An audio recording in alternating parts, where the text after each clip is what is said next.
Hello students, myself Vikas Kumar Sahu, Assistant Professor in Bharati College of Pharmacy, Chamkhuridurg.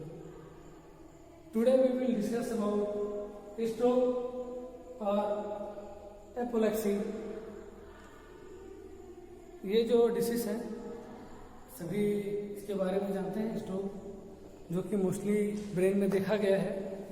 अभी हम जो topic पढ़ रहे हैं, लास्ट टाइम मैंने पढ़ाया था नॉन कम्युनिकेबल डिसीज में। नॉन कम्युनिकेबल डिसीज में हमने पढ़े थे कैंसर, कैंसर के बाद डायबिटीज, डायबिटीज के बाद कार्डियोवास्कुलर डिसीज, कार्डियोवास्कुलर डिसीज में coronary heart failure, coronary heart disease, hypertension.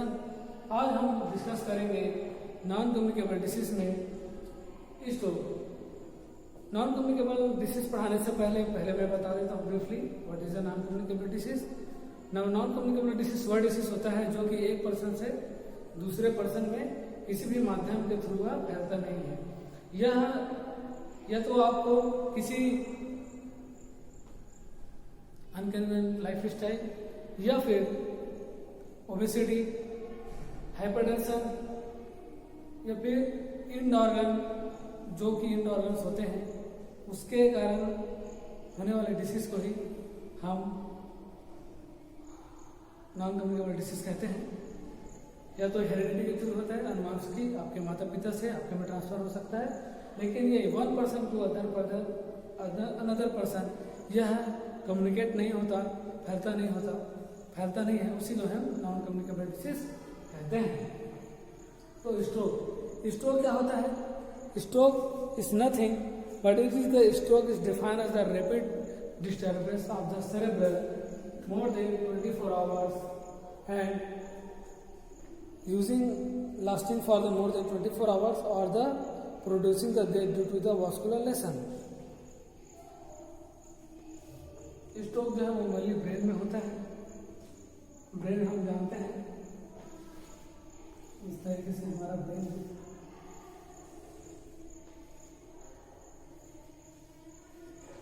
इसमें होता है, मतलब इसमें जैसे अगर चोट लग गया तो वहाँ पे थक्का जम गया है ना, इसके कारण वहाँ पे क्लॉटिंग हो गया, तो उसके कारण जो है improper supply of the blood और ऑक्सीजन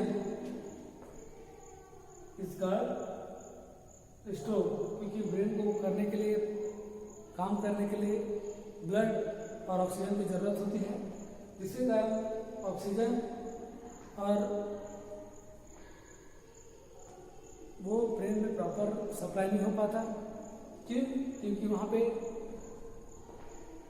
कुछ कारणवश यहाँ पे, जैसे यहाँ पे वेन्स है ब्रेन में, तो वहाँ पे डिस्ट्रक्शन आ जाता है, अवरोध आ जाता है, जिसके कारण प्रॉपर सप्लाई नहीं हो पाता।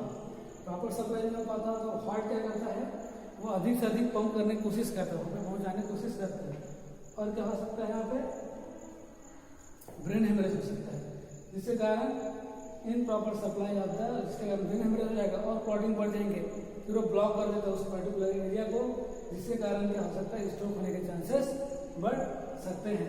तो स्ट्रोक जो है वो मेनली ब्रेन में होता है, in proper supply of the blood और the oxygen into the your brain, तो इसके कारण स्ट्रोक हो सकता है। स्ट्रोक होने के कारण बहुत सारे डिसीज होते हैं, जैसे कि हम लोग जानते हैं जनरल डिसीज है, जैसे पैरालिसिस हो सकता है, लकवा मार देता है, और लकवा मारने के कारण स्पीच बोलने में दिक्कतें आती हैं, और भी डिफरेंट डिसीज हो सकती हैं। तो आइए हम आगे समझते हैं stroke. So stroke is nothing but it is the defined as rapid disturbance of cerebral function lasting for more than 24 hours producing the death due to the vascular lesion.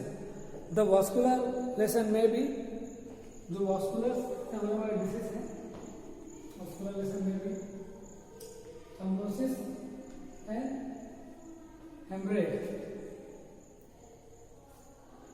Cardiac, हमारा हार्ट प्रॉपर वर्किंग करता है, सभी तरफ हम जानते हैं कि blood proper way पे पहुंचाता है, क्योंकि टिश्यू को काम करने के लिए ऑक्सीजन और फूड मटेरियल की आवश्यकता होती है। तो पंपिंग का काम कौन करता है? हार्ट करता है, हमने कार्डियोवास्कुलर सिस्टम में देख चुके हैं।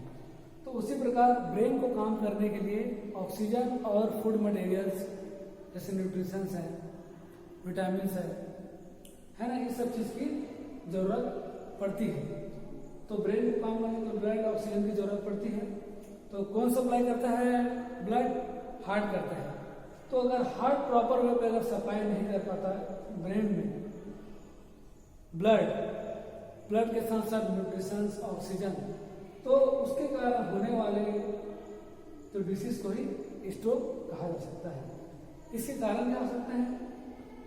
हार्ट थ्रोम्बोसिस हो गया। थ्रोम्बोसिस मतलब ब्रेन में कहीं पे क्लॉटिंग हो गया। अखियों का है ये पानी बेजुबान, दर्द मेरा क्या। तो स्ट्रोक थ्रोम्बोसिस के कारण हो सकता है। थ्रोम्बोसिस मतलब हमारे ब्रेन में कहीं पे, जैसे मैंने बताया कि यहाँ पे क्लॉट हो गया, तो जिसके कारण उस क्लॉट को हटाने के लिए अधिक से अधिक हार्ट के द्वारा पंप किया जाता है ब्लड, ताकि सप्लाई हो सके और प्रॉपर जगह काम कर सके ब्रेन। जिसके कारण तो जिसके कारण भी स्ट्रोक हो सकते हैं। हेमरेज हम जैसे जानते हैं एक्सीडेंट होने के कारण ब्लड जो है वो, किसी के एक्सीडेंट होने से ब्लड जो है वो ब्रेन से आ रहा है, तो ब्रेन में अगर ब्लड का क्लॉट हो गया, क्योंकि ब्रेन में भी ब्लड सप्लाई होता है, तो अगर वहां पे क्लॉट हो गया, हेमरेज हो गया, थ्रोम्बोसिस हो गया, तो इन सब कारणों से हेमरेज मतलब किसी कारणवश स्ट्रेस हो रहा है आपको कभी, है ना, तो स्ट्रेस होने के कारण आपके जो ब्रेन में है क्या हो जाएगा? हेमरेज हो जाएगा। ब्लड का क्लॉट होना ही हेमरेज कहलाता है। वो बहुत कम मात्रा में होता है। तो जैसे ब्रेन में भी वेन्स रहते हैं या फिर आर्टरीज रहते हैं, तो वहां पे किसी कारणवश अगर क्लॉटेड हो गया उसको हम हेमरेज कहते हैं। लेकिन थ्रोम्बोसिस मतलब ये जो हमारा ब्रेन है, वहां पे अगर चोट लग गया, किसी को एक्सीडेंट के कारण चोट लग गया, तो यहाँ पे जो क्लॉटिंग होती है उसको हम क्या करते हैं? थ्रोम्बोसिस कहते हैं।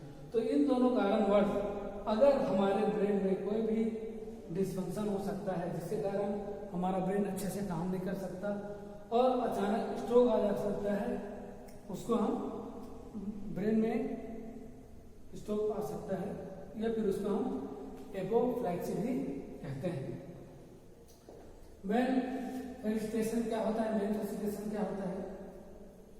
स्ट्रोक के कारण होने वाले जो डिसीज है उसको हम मेन फेसिटेशन कहते हैं। First of all this is the hemiplegia नामक डिसीज हो सकती है। उसके बाद पैरापेग्लिया के बाद बहुत ही कॉमन जिसके बारे में हम जानते हैं, अधिकतर सुनने को मिलता है पैरालिसिस, जिसको हम हिंदी भाषा में अगर बोल रहे तो उसको हम पैरालिसिस को हम क्या बोल सकते हैं? इन प्रॉपर कोई भी हमारा पर्टिकुलर पार्ट, किसी भी पर्सन का पर्टिकुलर पार्ट काम नहीं करता। जैसे अगर उसको स्ट्रोक आया है तो उसका पर्टिकुलर एक हाथ या फिर एक पैर या फिर पूरा बॉडी या फिर हाफ बॉडी पैरालाइज हो सकता है ना, उसको हम पैरालिसिस कहते हैं। और इसके साथ साथ और भी विभिन्न डिसीज हैं, जैसे स्पीच डिस्टर्बेंस और द सेंसरी लॉस। तो स्पीच अगर किसी को स्ट्रोक आ गया है तो उसको बोलने में भी दिक्कत हो सकती है, वह क्योंकि उसके नर्व सिस्टम में इफेक्ट करता है, तो उसको स्पीच प्रॉब्लम में दिक्कत हो सकती है और सेंसरी लॉस हो सकती है, सेंसेशन भी लॉस हो सकती है। जैसे कहीं पे पैर में अगर आपको स्ट्रोक आ गया, किसी को स्ट्रोक आ गया, किसी भी पर्सन पे स्ट्रोक पर्सन है, तो उसमें सेंसरी लॉस हो सकता है। अगर उसको कहीं चोट लगा या कहीं पे घाव हुआ तो उसको पता नहीं चलेगा। कहीं पे अगर कोई चींटी काट रहा है तो उसको पता नहीं चलेगा, क्योंकि उसका क्या हो चुका है, उसको स्ट्रोक होने के कारण उसका सेंसरी लॉस हो जाएगा। पैरालिसिस भी जानते हैं, पैरालिसिस तो है पैरापेग्लिया और हेमीपेग्लिया नामक डिसीज भी हो सकती है। अब हमने यहाँ पे देखा कि कौन कौन से डिसीज हो सकते हैं, उसके कारण क्या है, कारण कौन कौन से हैं उसके बारे में डिस्कस करते हैं। डायबिटीज यानी कि जैसे कि मैंने आपको बताया है, डायबिटीज जो है वो क्लस्टर ऑफ डिसीज है। मतलब डायबिटीज अपने साथ बहुत सारे डिसीज लेके आता है। क्यों? क्योंकि डायबिटीज के कारण जो शुगर की मात्रा है वो हमारे ब्लड में बढ़ जाती है। शुगर की मात्रा ब्लड में बढ़ जाती है तो मोस्टली क्या हो सकती है? डायबिटीज हो सकती है। डायबिटीज के कारण बहुत सारे डिसीज हो सकते हैं, जैसे इंड ऑर्गन डैमेज हो जाना, इंड ऑर्गन को आइस, हार्ट, है ना, किडनी, ये सब का क्या है डैमेज हो जाना, इनप्रॉपर वर्किंग हो जाना, जिससे और brain is also our in organs, मतलब इन ऑर्गन वह ऑर्गन होता है जिसके कारण मनुष्य जीवित नहीं रह सकता। तो ब्रेन, अगर ब्रेन को कुछ हो जाए तो दूसरा ब्रेन तो नहीं लगा सकते, या फिर दूसरा ब्रेन तो दिया नहीं, एक ही ब्रेन रहता है। तो वह डायबिटीज के कारण विस्कोसिटी बढ़ जाता है ब्लड का, इसके कारण जो है वो हार्ट जो है वो पंप तो करता है लेकिन टिश्यू तक ब्लड नहीं पहुंच पाता। तो ब्रेन में भी टिश्यूज होते हैं तो वहां तक नहीं पहुंच पाता, तो क्या हो सकता है स्ट्रोक होने के चांसेस रहते हैं। दूसरा हाइपरटेंशन। हाइपरटेंशन क्या होता है? Lateral pressure by the blood to the cardiac vessels, मतलब कार्डियक वेसल्स में ब्लड के द्वारा जो प्रेशर अप्लाई किया जाता है वह अधिक हो जाना, उसका बढ़ जाना, उसको ही हम हाइपरटेंशन कहते हैं। हाइपरटेंशन के बहुत सारे कारण हैं, स्ट्रेस है ना, और स्ट्रेस, टेंशन या फिर डायबिटीज, ये सब क्या है हाइपरटेंशन का कारण। हाइपरटेंशन जो है स्ट्रोक का भी कारण हो सकता है। ओबेसिटी, ओबेसिटी मतलब मोटापा बढ़ जाना, मोटापा बढ़ने के कारण जो फैटी एसिड है, फैट्स हैं, वो जो है बढ़ते जाते हैं, चर्बी बढ़ते जाते हैं बॉडी में, जिसके कारण जो है ओवरलोड बढ़ते जाता है और स्ट्रोक होने के चांसेस हो सकते हैं। फैट इंटेक, अधिक ऑयली चीज खाने से भी हमें किसी भी पेशेंट को पर्टिकुलर स्ट्रोक हो सकता है, चाहे वो डायबिटीज हो या फिर हाइपरटेंसिव पेशेंट हो।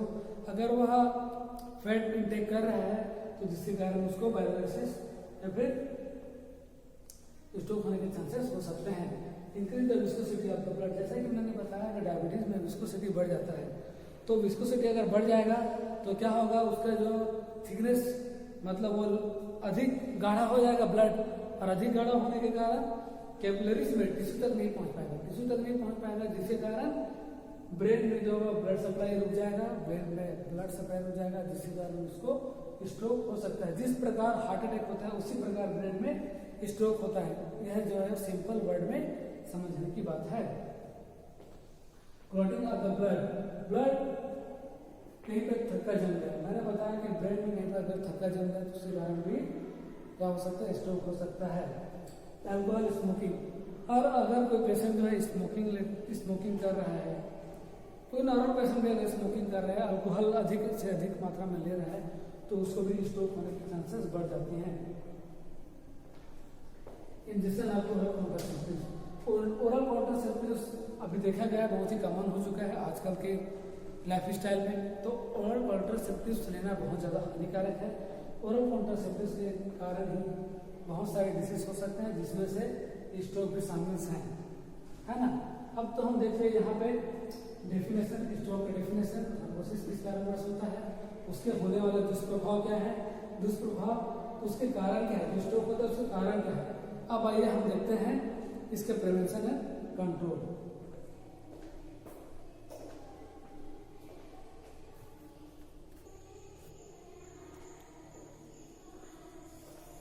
अब यहाँ पे हम देखते हैं स्टूडेंट्स स्ट्रोक के बारे में पढ़ेंगे, अब उसके प्रिवेंशन कंट्रोल के बारे में पढ़ लेते हैं। सबसे पहले हम क्या करेंगे,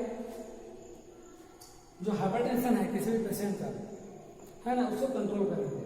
हाइपरटेंशन कोई भी कार्डियोवास्कुलर डिसीज वाले पेशेंट है, उसका अगर हाइपरटेंशन है, उसका अगर बीपी बढ़ चुका है, ब्लड प्रेशर इंक्रीज हो चुका है, तो उसको पर्टिकुलर उसको कंट्रोल करेंगे, क्योंकि उसको ट्रीटमेंट तो किया नहीं जा सकता, तो उसको क्या करेंगे, कंट्रोल करेंगे। क्योंकि हाइपरटेंशन ऐसा डिसीज है जो कभी ठीक नहीं हो सकता एक बार बढ़ने के बाद। तो हाइपरटेंशन को कंट्रोल करेंगे, डायबिटीज को कंट्रोल करेंगे, है ना।